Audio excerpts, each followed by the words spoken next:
صحت اور بیماری انسانی زندگی کے ساتھ ساتھ ہیں.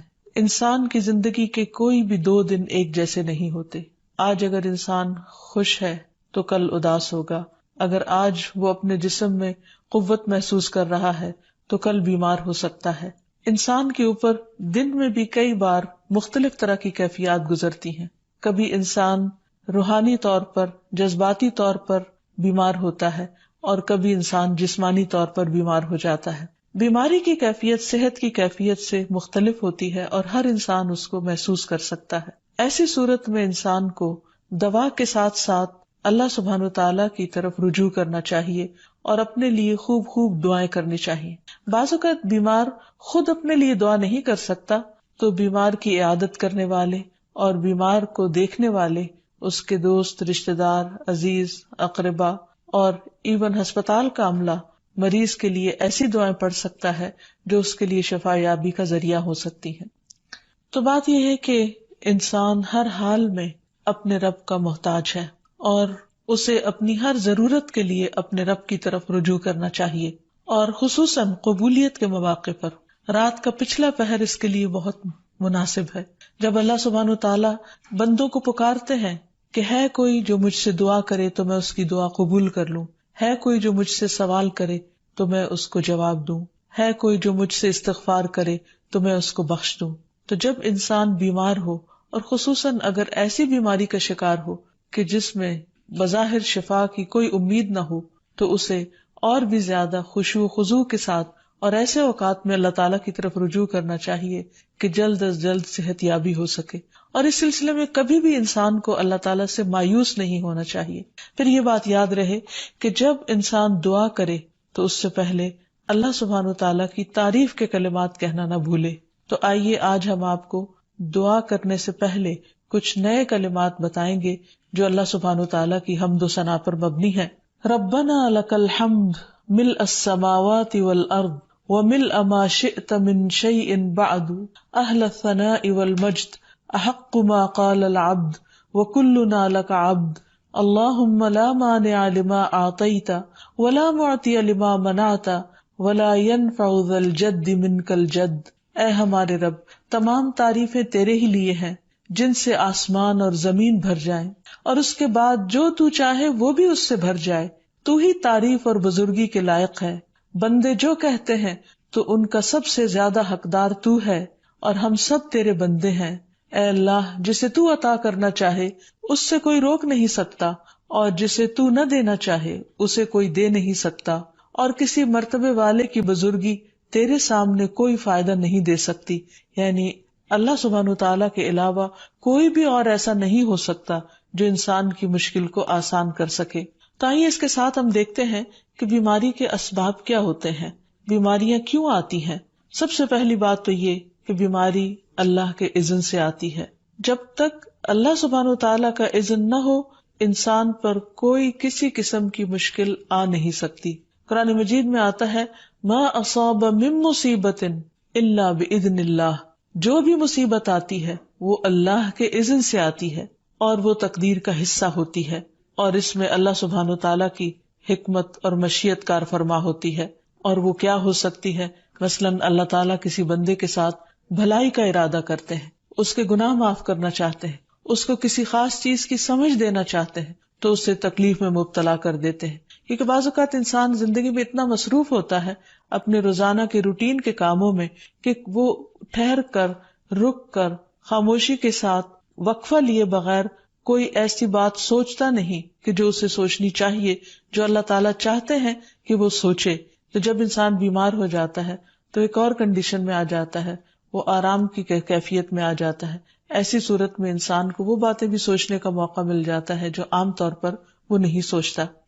پھر اسی طرح ہمیں ہمارا دین یہ بھی بتاتا ہے کہ بعض اوقات انسان پر بیماری یا کوئی بھی تکلیف اس کے اپنے ہاتھوں کی کمائی سے آتی ہے، یعنی اس کا اپنا کوئی گناہ یا قصور ہوتا ہے جس کی بنا پر اسے وہ تکلیف پہنچتی ہے. قرآن مجید میں آتا ہے وَمَا أَصَابَكُم مِّن مُّصِيبَةٍ فَبِمَا كَسَبَتْ أَيْدِيكُمْ وَيَعْفُو عَن كَثِيرٍ. اور تمہیں جو بھی مصیبت پہنچی تو وہ اس وجہ سے ہے جو تمہارے ہاتھوں نے کمایا، اور وہ بہت سی چیزوں سے درگزر کر جاتا ہے. اسی طرح بعض اوقات انسان کی بیماریاں اس کے کسی گناہ کا نتیجہ ہوتی ہیں۔ عمر رضی اللہ عنہ نے جب عباس رضی اللہ عنہ سے بارش کی دعا کرنے کے لیے کہا تو انہوں نے کہا، اے اللہ، بے شک مصیبتیں گناہوں کی وجہ سے ہی نازل ہوتی ہیں اور انہیں صرف توبہ ہٹا سکتی ہے۔ پھر اسی طرح ایک اور روایت میں آتا ہے، رسول اللہ صلی اللہ علیہ وسلم نے فرمایا، جب بھی کسی رگ یا آنکھ کو نقصان پہنچتا ہے تو وہ کسی نہ کسی گناہ کی وجہ سے ہوتا ہے، لیکن جو تکالیف اللہ تعالیٰ ویسے ہی ٹالتا رہتا ہے وہ کہیں زیادہ ہو جاتی ہیں۔ پھر اسی طرح بعض بیماریاں انسانوں کے اعلانیہ گناہوں کی وجہ سے بھی ہوتی ہیں، جیسے کہ ایک حدیث میں آتا ہے، جب کسی قوم میں بدکاری عام ہو جاتی ہے اور وہ اعلانیہ اس کا ارتکاب کرتے ہیں تو ان میں طاعون اور ایسی مختلف بیماریاں پھیل جاتی ہیں جو کہ ان سے پہلے گزرے ہوئے لوگوں میں نہ تھی۔ ابو امامہ باہلی سے روایت ہے کہ نبی صلی اللہ علیہ وسلم نے فرمایا، جس بندے کو بھی بیماری سے پچھاڑ دیا گیا ہو تو اللہ تعالیٰ اسے جب بیماری سے اٹھاتا ہے تو وہ پاک ہوتا ہے۔ تو یہ ایک حقیقت ہے کہ انسان کے گناہ اس کے لیے مشکلات کا سبب بنتے ہیں۔ امام ابن القیم الجوزیہ لکھتے ہیں، ان کی ایک مشہور کتاب ہے الداء والدواء، بیماریاں اور علاج، اس میں وہ کہتے ہیں کہ کوئی بھی گناہ ایسا نہیں کہ جس کے اثرات نہ ہوں۔ انسان سے چھوٹی یا بڑی جو بھی کوئی غلطی صادر ہوتی ہے اس کے نتیجے میں کچھ نہ کچھ اثرات اس کی زندگی پر ضرور پڑتے ہیں۔ ہاں، اگر اللہ تعالیٰ معاف کر دے تو وہ اور بات ہے، ورنہ ہر گناہ کی ایک تاثیر ہوتی ہے، اور ان تاثیرات میں سے ایک چیز یہ ہے کہ انسان مختلف قسم کی بیماریوں میں مبتلا ہو جاتا ہے۔ اسی لیے ہم دیکھتے ہیں کہ جب انسان بیماری میں مبتلا ہوتا ہے تو اللہ تعالیٰ اس بیماری کو اس کے گناہوں کا کفارہ بنا دیتے ہیں۔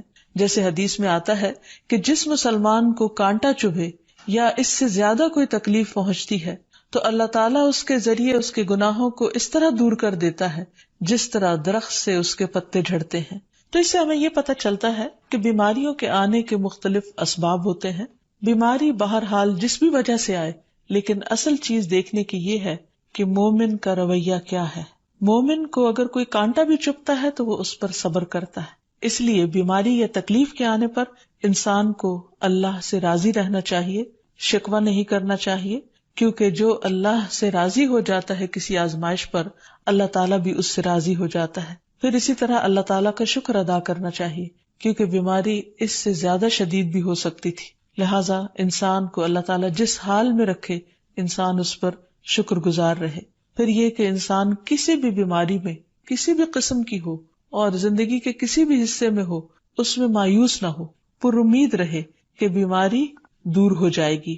پھر اسی طرح اگر بیماری طول پکڑ جائے تو انسان کو گھبرانا نہیں چاہیے، کیونکہ ہر گزرنے والا لمحہ انسان کے درجات میں اضافے کا سبب بنتا ہے اور اس کے گناہ مسلسل جھڑتے چلے جاتے ہیں حتیٰ کہ انسان بالکل پاک صاف ہو جاتا ہے۔ پھر اسی طرح انسان کو بیماری کی حالت میں دوسروں سے شکوے شکایات نہیں کرنی چاہیے، کیونکہ بیماری اللہ کے اذن سے آتی ہے، اور جب انسان ہر ایک کے آگے رونے لگتا ہے تو گویا وہ اللہ تعالیٰ کا شکوہ کر رہا ہوتا ہے، جو چیز اللہ تعالیٰ کو پسند نہیں۔ پھر اسی طرح منہ سے برے الفاظ نہیں نکالنے چاہیے، بیماریوں کو کوسنا نہیں چاہیے، اور پھر ایسے الفاظ نہیں ادا کرنے چاہیے کہ مجھے لگتا ہے کہ اس بیماری میں میری زندگی چلی جائے گی، یا یہ کہ کسی مریض کی عیادت کے لیے جا کر اس کو اس قسم کی بات نہیں کرنی چاہیے، خواہ کتنی ہی خطرناک بیماری کیوں نہ ہو، ہمیشہ اسے امید دلانے چاہیے، کیونکہ مایوسی کے الفاظ اور برے بھلے اور منفی قسم کی باتیں اللہ تعالیٰ کو پسند نہیں، اور انسان ویسے بھی جیسے سوچتا ہے پھر اس کے ایکشن اس کے مطابق ہونے لگتے ہیں۔ اب یہ ہے کہ انسان بیماری میں دوا ضرور کرے، کیونکہ حدیث میں آتا ہے کہ اللہ تعالیٰ نے کوئی بیماری ایسی نہیں اتاری جس کے لیے دوا نہ اتاری ہو۔ ہاں، جسے معلوم ہو اسے معلوم ہوتا ہے، اور جسے نہیں معلوم ہوتا اسے نہیں معلوم ہوتا۔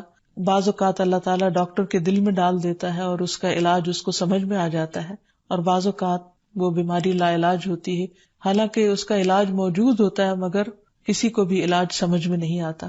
بہرحال نوعیت کچھ بھی ہو تو علاج ضرور کراتے رہنا چاہیے، اور کبھی مایوس نہیں ہونا چاہیے کہ اس بیماری کا علاج ہو نہیں سکتا، نہیں، ایک کے بعد ایک کوشش انسان کرتا رہے، اور جب اللہ کا اذن ہوگا بیماری دور ہو جائے گی۔ اور اس کے ساتھ ساتھ انسان یہ بھی یقین رکھے کہ شفا اللہ کے ہاتھ میں ہے، کسی ڈاکٹر کے ہاتھ میں نہیں، کسی انسان کے ہاتھ میں نہیں، کیونکہ جب تک اللہ کا اذن نہ ہو شفا نہیں ہو سکتی، خواہ کوئی کتنا بھی بڑا ڈاکٹر کیوں نہ ہو۔ اسی لیے نبی صلی اللہ علیہ وسلم کی دعاؤں کے آخر میں آتا ہے کہ لا شفا الا شفاؤک، کوئی شفا نہیں مگر تیری ہی شفا، یعنی جو اللہ سبحانہ وتعالی اپنے بندے کو شفا عطا کرے۔ پھر اسی طرح یہ ہے کہ حضرت ابراہیم علیہ السلام نے اللہ سبحانہ وتعالی کے بارے میں فرمایا تھا کہ وَإِذَا مَرِضْتُ فَهُوَ يَشْفِينِ، کہ جب میں بیمار ہوتا ہوں تو وہی مجھے شفا دیتا ہے، یعنی اللہ تعالیٰ ہی اس بیماری کو دور کرتا ہے۔ اسی طرح ایک اور روایت سے بھی پتہ چلتا ہے کہ شفا دراصل اللہ سبحانہ وتعالیٰ کے ہاتھ میں ہے۔ حضرت عائشہ سے مروی ہے کہ رسول اللہ صلی اللہ علیہ وسلم دم کیا کرتے تھے اور یہ دعا پڑھتے تھے، امسح البأس رب الناس بیدک الشفاء لا یکشف الکرب الا انت، اے لوگوں کے رب تکلیف کو دور کر دے، تیرے ہی ہاتھ میں شفا ہے، تیرے سوا اس کو دور کرنے والا اور کوئی بھی نہیں۔ پھر اسی طرح انسان جب کسی بیمار کی عیادت کے لیے جائے تو اس پر بھی دعا پڑھے اور اس کے لیے دعا کرے۔ رسول اللہ صلی اللہ علیہ وسلم نے فرمایا، جو مسلمان کسی ایسے بیمار کی عیادت کے لیے اس کے پاس آئے جس کی موت کا وقت قریب نہ آیا ہو اور 7 مرتبہ یہ پڑھے، اسأل اللہ العظیم رب العرش العظیم ان یشفی فلانا من وجعہ، میں اس عظمت والے اللہ سے سوال کرتا ہوں جو عرش عظیم کا رب ہے کہ فلاں کو اس کی تکلیف سے شفا عطا فرمائے، تو اللہ عز و جل اسے شفا عطا فرما دیتا ہے۔ اور پھر ہم دیکھتے ہیں کہ تمام انبیاء اپنی بیماریوں میں، تکلیفوں میں اللہ تعالیٰ کو پکارتے تھے، جیسا کہ ایوب علیہ السلام کی دعا قرآن مجید میں آتی ہے۔ اور ایوب جب اس نے اپنے رب کو پکارا کہ بے شک مجھے تکلیف پہنچی ہے اور تو رحم کرنے والوں میں سب سے زیادہ رحم کرنے والا ہے، تو ہم نے اس کی دعا قبول کر لی، بس اسے جو بھی تکلیف تھی اسے دور کر دیا اور اسے اس کے گھر والے اور ان کے ساتھ ان کی مثل اور عطا کر دیے اپنے پاس سے رحمت کے لیے اور ان لوگوں کی یاد دہانی کے لیے جو عبادت کرنے والے ہیں۔ اسی طرح رسول اللہ صلی اللہ علیہ وسلم نے ایک اور موقع پر ایک صحابی عثمان بن ابی عاص الثقفی کو ایک دعا سکھائی۔ جب وہ نبی صلی اللہ علیہ وسلم کے پاس حاضر ہوئے، وہ کہتے ہیں مجھے اتنی تکلیف تھی کہ قریب تھا کہ وہ مجھے ہلاک کر دیتی، تو نبی صلی اللہ علیہ وسلم نے مجھے فرمایا، اس درد کی جگہ پر اپنا دایاں ہاتھ رکھو اور 7 مرتبہ کہو، بسم اللہ اعوذ بعزت اللہ وقدرتہ من شر ما اجد واحاذر، اللہ کے نام کے ساتھ میں پناہ مانگتا ہوں اللہ کی عزت کی اور اس کی قدرت کی اس شر سے جو میں محسوس کرتا ہوں، یعنی اس تکلیف سے بچنے کے لیے جو مجھے محسوس ہو رہی ہے اور جس سے میں خوف محسوس کرتا ہوں۔ عثمان کہتے ہیں کہ جب میں نے یہ پڑھا تو اللہ سبحانہ وتعالیٰ نے مجھے شفا عطا کر دی۔ پھر اسی طرح ہر بیماری سے شفا کی دعا نبی صلی اللہ علیہ وسلم نے سکھائی۔ عبداللہ بن عباس سے مروی ہے کہ نبی اکرم صلی اللہ علیہ وسلم نے فرمایا، جب کوئی شخص کسی ایسے مریض کی عیادت کرے جس کی موت کا وقت ابھی قریب نہ آیا ہو اور اس کے پاس 7 مرتبہ یہ دعا پڑھے، اسأل اللہ العظیم رب العرش العظیم ان یشفیک، میں عظمت والے اللہ جو عرش عظیم کا رب ہے اس سے دعا کرتا ہوں کہ وہ تمہیں شفا عطا کرے، تو اللہ تعالیٰ اسے اس مرض سے شفا عطا کر دے گا۔ پھر اسی طرح نبی صلی اللہ علیہ وسلم اگر کسی کو کوئی پھوڑا بنسی ہوتی تو اپنے لعاب دہن کے ساتھ زمین کی مٹی تھوڑی سی لے کر اس درد تکلیف والی جگہ پر لگاتے تو اس سے بھی شفا ہوتی۔ حضرت عائشہ کہتی ہیں کہ جب کسی انسان کے عضو میں کوئی تکلیف ہوتی، پھوڑا یا زخم ہوتا، تو نبی صلی اللہ علیہ وسلم اپنی انگلی اس طرح رکھتے، اور سفیان جو راوی ہیں انہوں نے اپنی شہادت کی انگلی زمین پر رکھی، پھر اسے اٹھا کر فرمایا، بسم اللہ تربت اردنا بریقت بعدنا لیشفى به سقیمنا باذن ربنا، اللہ کے نام کے ساتھ ہماری زمین کی مٹی ہمارے رب کے حکم سے ہم میں سے بعض کے تھوک کے ساتھ ہمارے بیمار کو شفا دی جائے۔ یعنی لعاب دہن کا اپنا ایک اثر ہوتا ہے، اور لعاب دہن جو ہے ایک طرح سے دوا کا کام کرتا ہے، اور اللہ کا نام لے کر جب لعاب دہن لگایا جائے تو شفا ہوتی ہے۔ جیسے کہ ایک اور موقع پر نبی صلی اللہ علیہ وسلم نے ایک جلے ہوئے مریض کے اوپر یہی دعا پڑھ کر لعاب دہن لگایا تو اللہ تعالیٰ نے اس مریض کو شفا یاب کر دیا، اور وہ دعا تھی، اذہب البأس رب الناس واشف انت الشافی لا شفاء الا شفاؤک شفاء لا یغادر سقما۔ پھر اسی طرح ایک موقع پر ایک قبیلے کے سردار کو جب بچھو نے کاٹ لیا اور اس کے جسم میں زہر پھیل گیا تو ایک صحابی نے سورۃ الفاتحہ پڑھ کر اس پر دم کیا تو اس سے اس کو شفا ہو گئی، اور یہ بات جب نبی صلی اللہ علیہ وسلم کو بتائی گئی تو آپ اس پر خوش ہوئے۔ اور سورۃ فاتحہ سب لوگوں کو آتی ہے، اسی لیے اس کا نام سورۃ الشفا بھی ہے، کیونکہ یہ بیماری میں بطور علاج پڑھی جاتی ہے مریض پر. مریض خود بھی پڑھ سکتا ہے اور اس کے اٹینڈنٹس بھی اس پر پڑھ سکتے ہیں. حضرت علی رضی اللہ تعالیٰ عنہ کہتے ہیں کہ نبی صلی اللہ علیہ وسلم کو بچھو نے ڈس لیا اور آپ نماز پڑھ رہے تھے. جب آپ نماز سے فارغ ہوئے تو آپ نے فرمایا اللہ تعالیٰ بچھو پر لعنت کرے، یہ نہ نمازی کو چھوڑتا ہے نہ کسی اور کو. پھر آپ نے پانی اور نمک منگوایا، آپ اس پر ملتے جا رہے تھے اور یہ صورتیں پڑھ رہے تھے، قل یا ایھا الکافرون وقل اعوذ برب الفلق اور قل اعوذ برب الناس. تو یہ بھی ایسے مواقع پر پڑھی جا سکتی ہیں.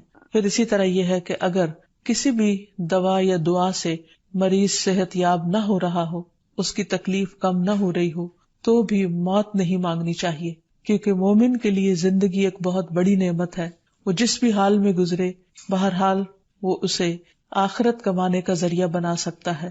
یعنی اگر وہ تکلیف میں اس کی زندگی گزر رہی ہے اور اس پر وہ صبر کر رہا ہے اور اللہ کو یاد کر رہا ہے، تو اس کے بے پناہ درجات بلند ہونے کا ذریعہ ہے. یعنی یہ بیماری اس کے لیے بلندی درجات کا ذریعہ بن جاتی ہے.